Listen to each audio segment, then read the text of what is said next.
Dum dum dum. Guys, what have we got? What have we got? I'm so glad we finally got the dang thing. The Postal Service was a pain in the butt on this.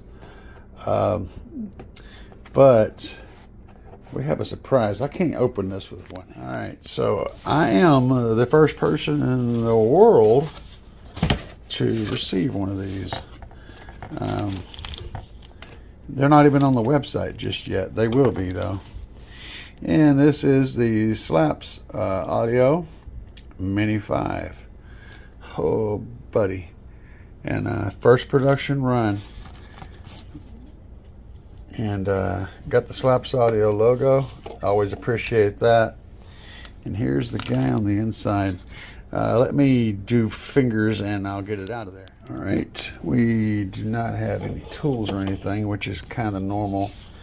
So we got the instruction or the owner's manual and the logo and single box packaging. Again, this is the very first production run, and there may be differences. There may be changes in the shipping. I do not know.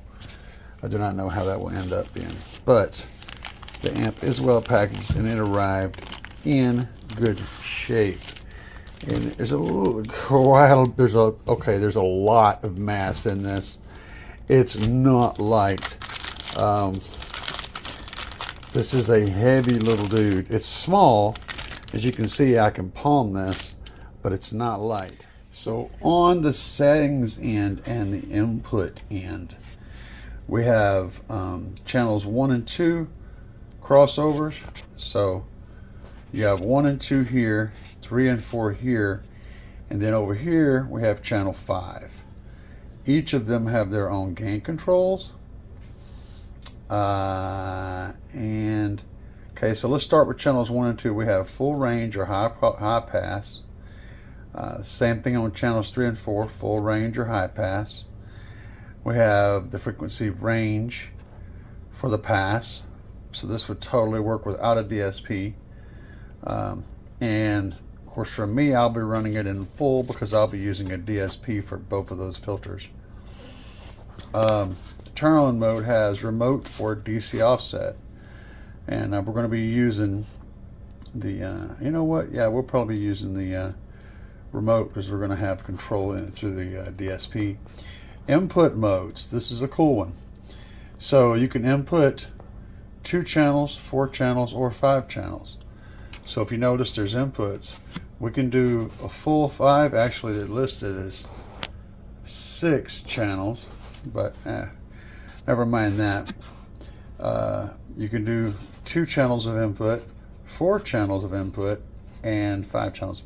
So you can get, if you're feeding this a full range signal with just stereo, you can get separate left and rights, front and rears, or whatever you want to do with these, speaking of tweeters and doors, whatever. And you can pull a sub frequency out of this amplifier. So this little amplifier will absolutely do a whole system install by itself with a subwoofer without having any external DSP or control. It can do all of that with just a signal, a stereo signal. So that's very cool. Of course, you can also do 5 channels. So you can input your different channels and then control them through there as well. Very nice. All right, let's have a look at this end. Now we do have the angled turn-ons. They're both a blessing and a curse.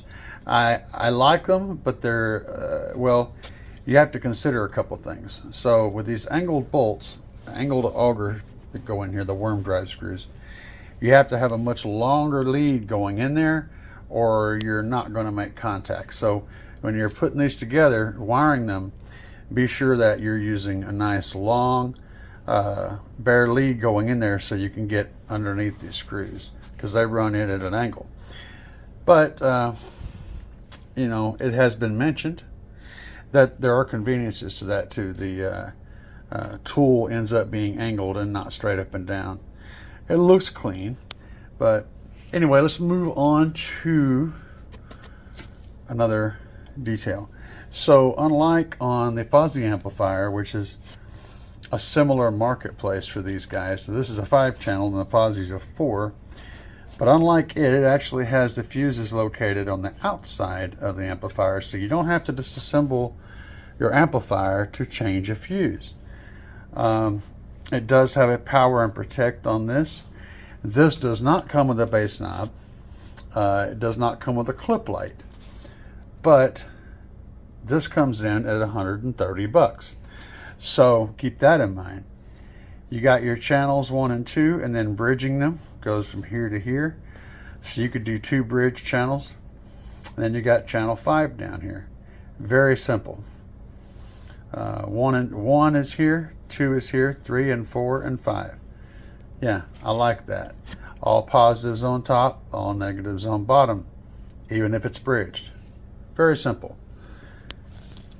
Very clean little amplifier. This amplifier, the Mini 5, operates between 11 and 15 volts. So that's solid, Class D, 5-channel. At 4 ohms, you get 4 100-watt channels and 1 160-watt. At 2 ohms, you get 4 170-watt channels and 1 300 watts. So the one key thing is at 1 ohm, you get 1 500-watt channel on the mono channel. And of course, bridged 2 ohms, you get 230 watts at 4 ohms on those 2 channels if you want to do that. So this thing's got our 320. You get a lot of power out of this little amplifier. And we've already tested this at Slapz, and it does make a little over 500 watts at 1 ohm. Here's your damping factor. Frequency range is, of course, all of it.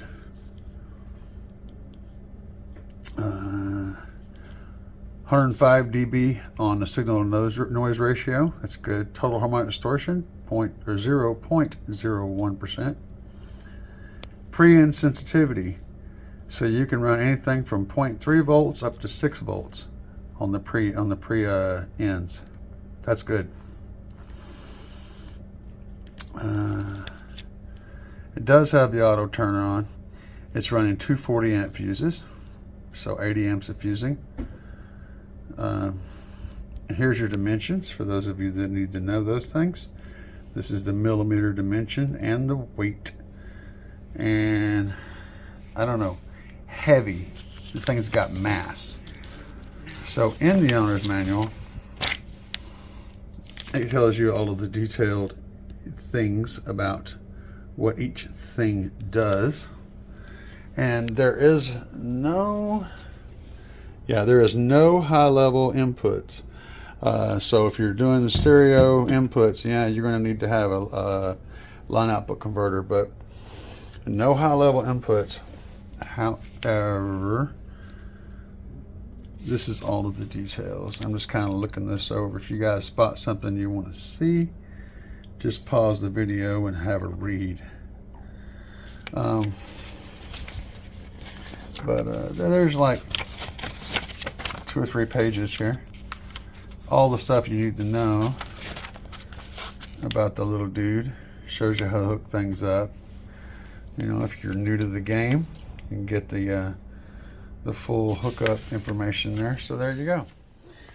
So yeah, if you guys are wanting to run a 5-channel amplifier or even a 4-channel amplifier with bonuses, this is a great setup. Also, we are using, I wanted to point out, the Slapz on the Mini line uses Phillips heads for these screws. So you're not searching for Allen keys. It's actually, again, a blessing and a curse.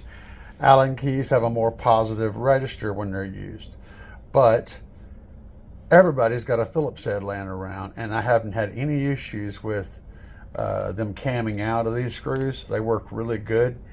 And personally, I would rather deal with this, especially on a small amplifier, as I hate trying to find Allen keys whenever I'm needing to work on something.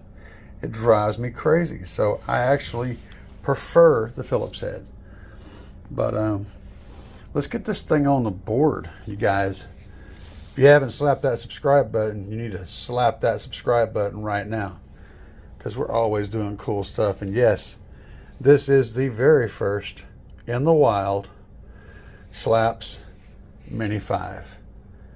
Guys, discount code CAE will save you a little money off the top of an already ridiculously low price in the $130 range. So be sure to use discount code CAE. Pick one of these guys up. It's small enough that you can mount it just about anywhere. It'll go under a seat, in a glove box, behind the dash. This thing could go anywhere. And it makes 500 watts of real subwoofer power. You'll be surprised how much bass you can get from 500 watts.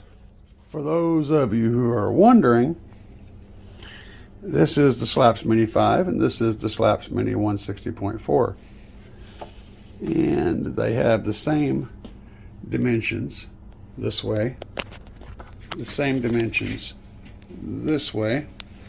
The difference is, if I can get them lined up here, so the difference is the Mini 5 is about that much longer.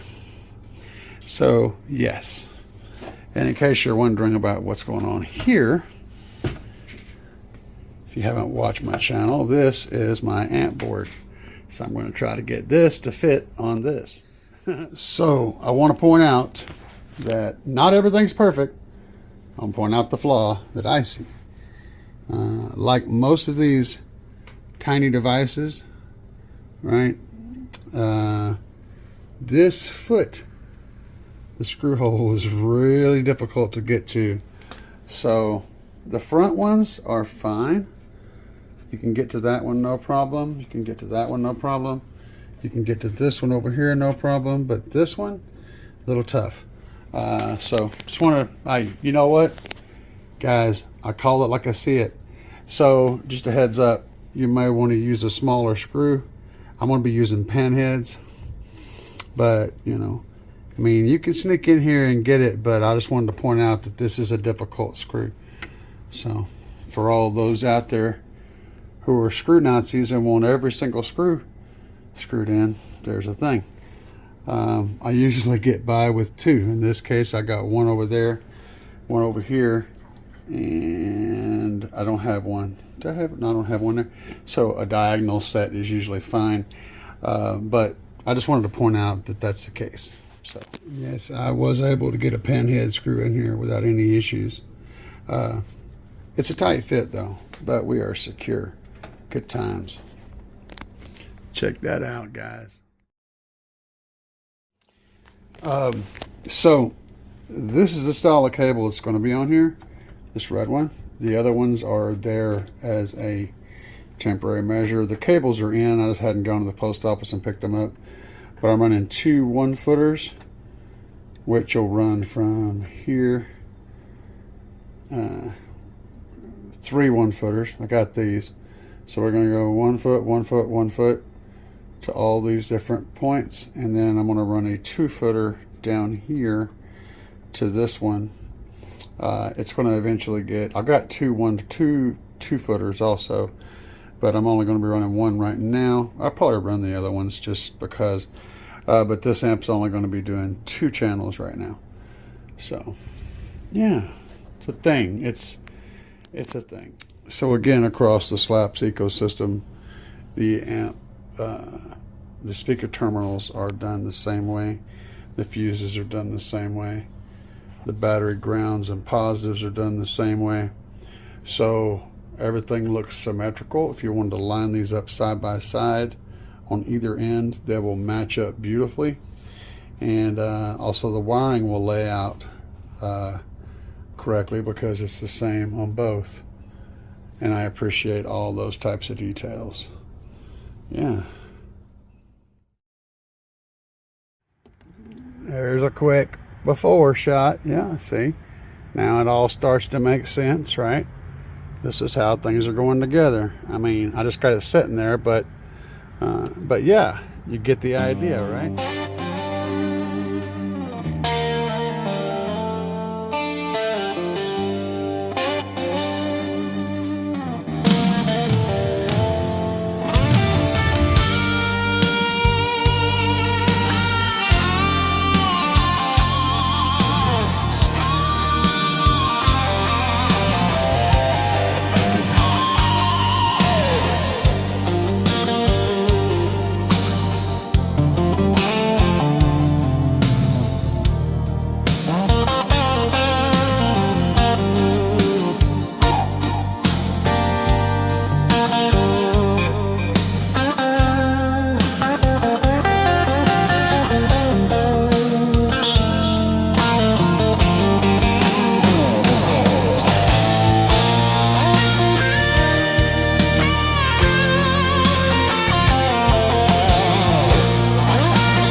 That's these things.